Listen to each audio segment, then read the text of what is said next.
It's futile, June says. It's futile to continue with the story like we have been. The good book has not lied to us yet. The good book says there is zero escape has not lied yet. I'm really scared that something is gonna happen. When we last left off, we found a knife inside the cheese cupboard, and immediately when we found the knife, June says, "It's futile. It's futile. Let's take a little peek-sees at the flow." Thank you for joining us on Rainy Day Let's Play. I'm your Prince of Play, Solon, and we're going down a new path. We're going down a path we have not seen before, and we have done our first escape. It looks like we got a second escape in the novel. These are parallel lines that we are drawing. We're in a kitchen. It's cool that we have been able to see like every part of how the ship functions, like the actual like blue collar laborers, the workers on this ship have places to like sustain all of the what I'm assuming are extremely rich, affluent people that are on top of this fake Titanic that we are going to sink. It's cool, right? To see like, hey, there is a kitchen. Not only is there rooms and stuff, there's a kitchen. There's a hospital room because this was supposed to be a pharmaceutical thing, a gigantic hospital room that we almost all died in multiple times. A lot of stuff has happened in 999, and we are going to continue to dive down into it. Today, we're going to finish this dang on puzzle. We're going to drink a little bit more, and let's find out what is futile, June. Futile? You know, a waste, useless, pointless. Are you talking about this rusty knife? Are you saying that a knife that is rusty is pointless? Because that's exactly what a rusty knife is not. It is not pointless. It has 1 point on the end for sticking into a person, perhaps. Any particular reason you wanted to bring that up? Only person thinking about this here. Oh, no reason really. I was just thinking about futility. Yeah, sure, June. Yeah, sure. You're just thinking about futility. As we do when we are 7 hours from our demise. Junpei tried rephrasing his question, because June was not making much sense. Why were you thinking about futility? At last she answered. Well, it has something to do with the Titanic. The Titanic? Okay. Yep. Have you ever heard the story that the sinking of the Titanic was predicted? And that there was no way to stop the sinking of the Titanic. Tell me more. Yeah, I know what you're talking about. There was a novel that had a bunch of stuff in it that described the sinking of the Titanic before it actually sank. Yeah, that's the one. The title of the novel is Futility. Oh, really? I actually did not know that. It was written 14 years before the Titanic sank. So, are you telling me that what we are about to reach right here is futility? Am I trapped in some kind of a Groundhog Day-esque cycle where there is no... It is pointless to try to save the people in this story. Obviously, it's pointless to save the Nine Man. The Nine Man is very dead, and someone really wanted that Nine Man dead. I don't know what he did wrong, what his big sin was to bury him immediately, but man, he gets top billing in this game. Like, that dude got screwed. He pulled the short straw when it comes to the making of 999. What? I know. I mean, I don't know the name of the book, but the story was the same, right? It was just like what happened on the Titanic? Junpei, just let June explain it. Yeah. Well, I heard it was all a hoax. Well! Did you now, Junpei? Do you want to mansplain more about the Titanic to the lady who's about to enlighten us all? Hoax. I heard that the stuff that matched up to the Titanic so well was actually added after it sank. Apparently, the only thing that was the same originally was that a boat ran into an iceberg and sank. I mean, that's pretty good. But the novel was published in 1898. 14 years before the accident. Yeah, and then the second edition came out. Like I said, that was the first print of the book. Okay, yeah. 14 years later, the author That was the first print of 999. Was right here, right? The first print happened. We did the first print of this. This is a whole different book. This is a whole. We're gonna rewrite the whole book. There's no more futility anymore. Throw futility out the window. He figured that was his chance, you know? Tell me more, Junpei. He just went back and changed some stuff in his novel. Yeah. So that it matched the Titanic. Really?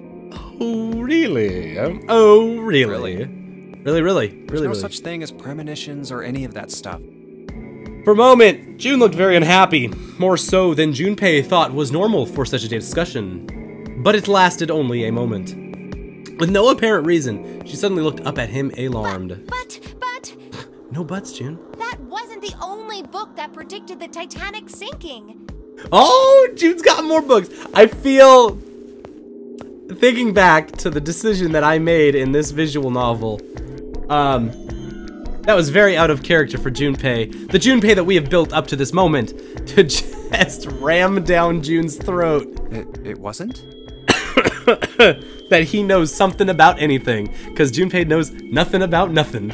Yep, there were two other similar stories written by a man named William Thomas Stead. WTS.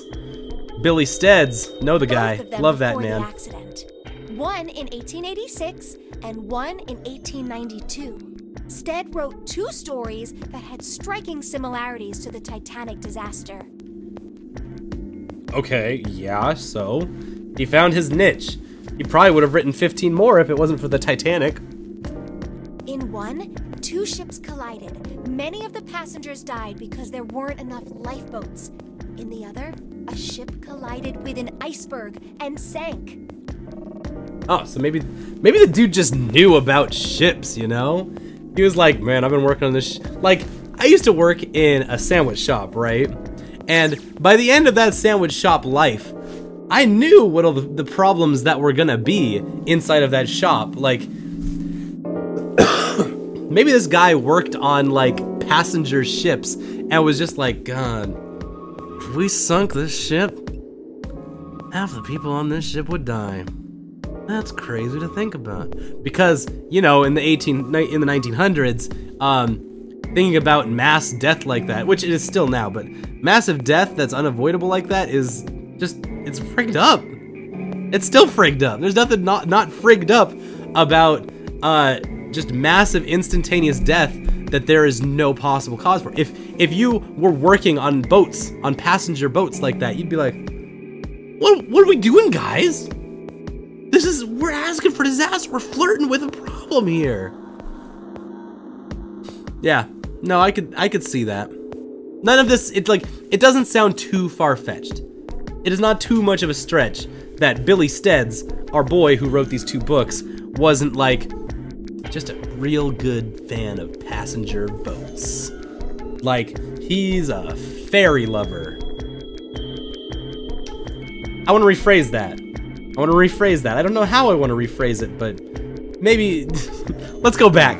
Go on, Junpei. Go on, Junpei. I mean, I'll give you that it seems a little weird, but I'm pretty sure it wasn't too uncommon for ships to hit icebergs back in the day, or even Junpei, no! Don't be a dumbass, Junpei. It was uncommon for ships to hit icebergs, but it was very, very uncommon for passenger ships to hit icebergs. Why would they? Why would you send passengers into icy waters? The Titanic was full of dumbasses. It was driven by assholes. Right, I knew you'd say that. Fuck him up, June. Get him. Give him the good stuff. But what if Stead had some sort of special powers? Yes! Yes! When I said that you should fuck him up, June, I meant it. I meant it, and you did. To be more specific, what if he had the ability to do automatic writing?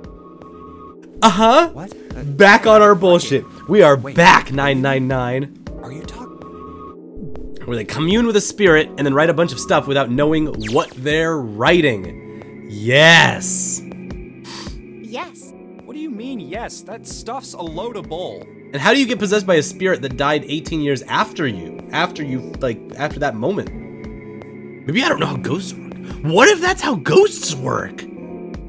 What if when you die, you end up haunting someone in the past? Ooh. But Jumpy, But you Jumpy. said you believe in curses. Yes, I did. Come on, that's totally different. Okay, let's say, hypothetically, that automatic writing isn't a load. These guys still couldn't have predicted the sinking of the Titanic. When this Stead dude wrote his thing, nobody had died on the Titanic yet. This Stead dude. So if automatic writing is about being possessed by dead people, who the hell possessed him so he could write that stuff? And what does this have to do with the knife that oh, okay. Let's put the knife to the side. I'm sorry, I'm still thinking about this damn knife because we haven't gone anywhere for like 10 minutes. But this isn't about the knife. This isn't about the knife. We're not talking about the knife now. This probably happened because we hit enough clues to get waylaid by That's not June. it. She's taken us to the side because we've gotten enough clues up to this What's point. not it? Stead wasn't possessed by a spirit. Stead possessed the Titanic.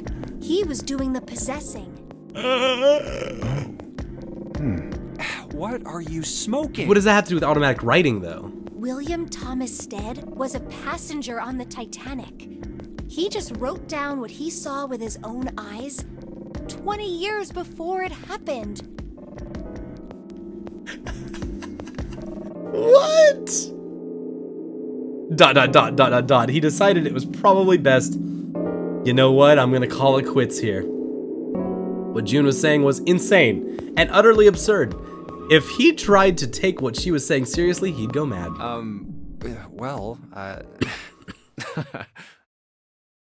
Junpei smiled uncomfortably. Well, why don't we talk about this some other time, okay? Maybe when we're not about to die. Huh? But Junpei, I don't like that though. Voice trailed off, she glanced at the floor. Come on, let's get back to it. Junpei tapped June gently on the shoulder and awkwardly reached around her to pick up the knife from the box. Okay, maybe it is about the knife.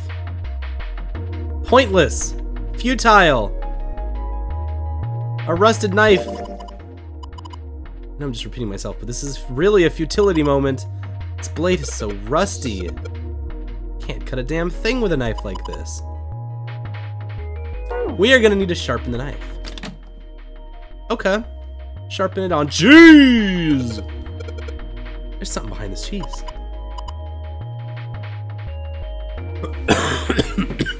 What is behind the cheese? This is Gouda cheese.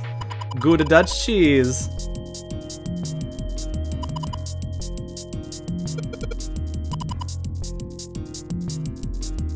Oh. You guys aren't hungry for Gouda cheese? You're kidding me. Oh, okay. Bottle of oil. All right. Could make something slippery with this. Cheese. Sweet.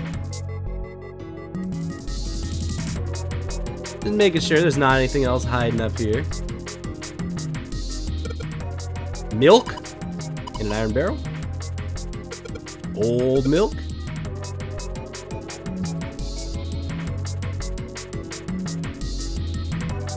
That wooden box in the second row, though. Is there anything else that we could possibly need to, like, lubricate around here?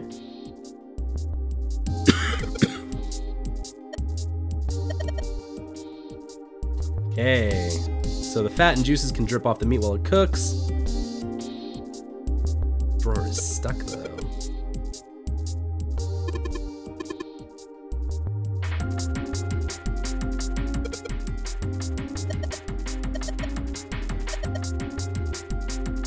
Okay, so is this thing on, or what's going on here? Okay, so there's hot coals. We can cook stuff. Technically on that.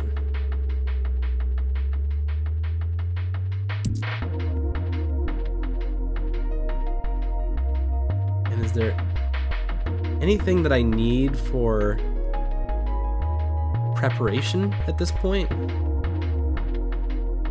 Oh, I didn't look at... There's a whetstone. Gonna smash that card reader with a whetstone. No, no, no, no. We're gonna use it. I'm gonna combine it with the knife, right?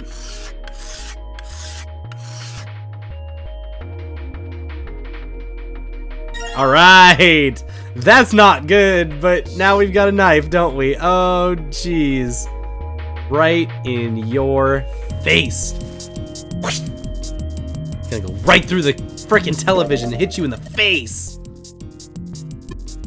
We gonna stab with that. Cut something real soft with it. Cheese is soft. What else is soft? Some bottles of seasoning. Hot frying pan, pressure cooker. Gonna run around with those, looking for the deads, killing a man.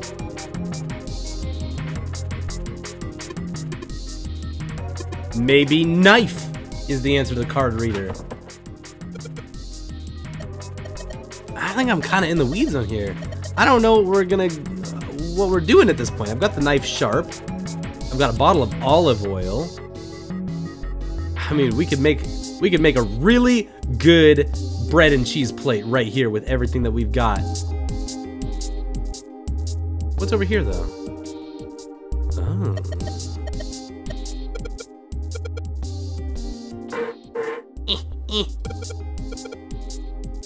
Ah, would you like to lubricate it?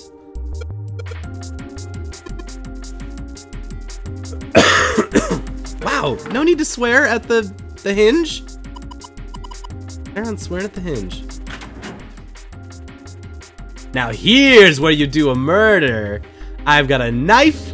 I've got a blasted cold air refrigerator. We can walk into it. It's cold in here. Almost instinctively, we fold our arms tight across our chest, doing what we could do to conserve body heat. What is this plate? Are you blind? Kind of. It's a freezer. Oh, you baby. Oh, you big baby. Oh, no way. That's way too cold for me. We're out of here. I'll freeze solid in seconds. Cuties can't stay in this freezer. Sorry, but we I'm are afraid I'll too have to hot. pass on this one. We are too I'm hot going to leave stay in the rest to you. cold. Oh, whoa. It's really cold in here. Hey, you don't need to be in here. You had a fever just a little bit ago. You should stay outside. We got this. Yeah, if you have a fever, you really should sweat that thing out and not No, go in here. my fever's gone now. What is the event that triggers Junpei's fever? We do not know that explicitly yet. Huh? God dang it.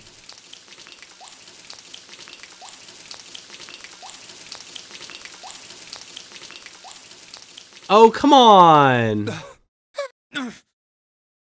No! Why did it suddenly close? And iced shut. Lotus? I swear to heck. The knob's frozen. But why? It looks like the pipe next to it broke, and... It was a death trap. I think it was a booby trap. I don't think Lotus did this. I think it was not meant to happen like this. Santa shoved Junpei aside, pounded against the door. You're out there, right? Open the door! Let's see if we can do this. What do you Ooh. want? What's going on? The door won't open! Try opening it from that side, please!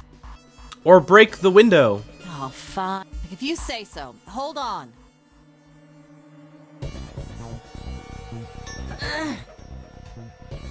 All right. It's no use. Yep. You've got more people in there. You figure it out. She's not even gonna help. She's gonna let us die in here. Oh. God damn it.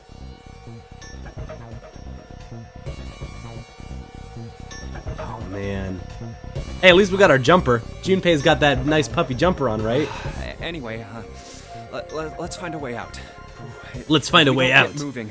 From finding a way out. Be permanent residents. Find a way out. That's what is about to happen here.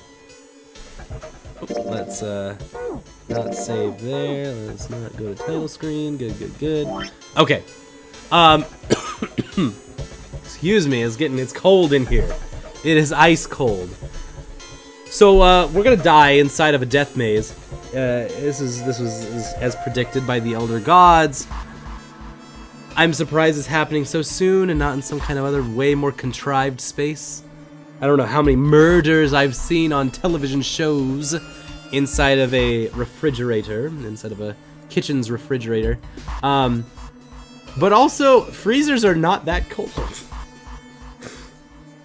They are cold, but like, when you walk into a freezer and hang out for a little bit, it doesn't actually, like, get that cold around you. Freezers and refrigerators are weird. It's weird how they work. So, yeah, I give them about 10 minutes and they die. Let's just hang out here and talk for 10 minutes. So, over today, we've figured out the mysteries of a rusty knife, and June is awesome. She's got some conspiracy theories out here for 19th century literature. Who'da thunk? I do not know. But it's charming.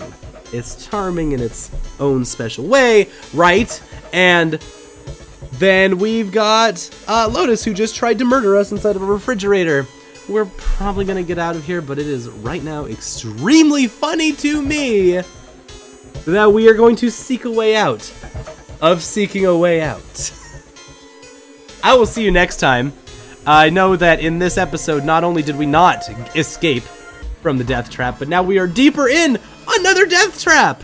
So that's fun. That's fun. That's fun. We're all having fun here right now.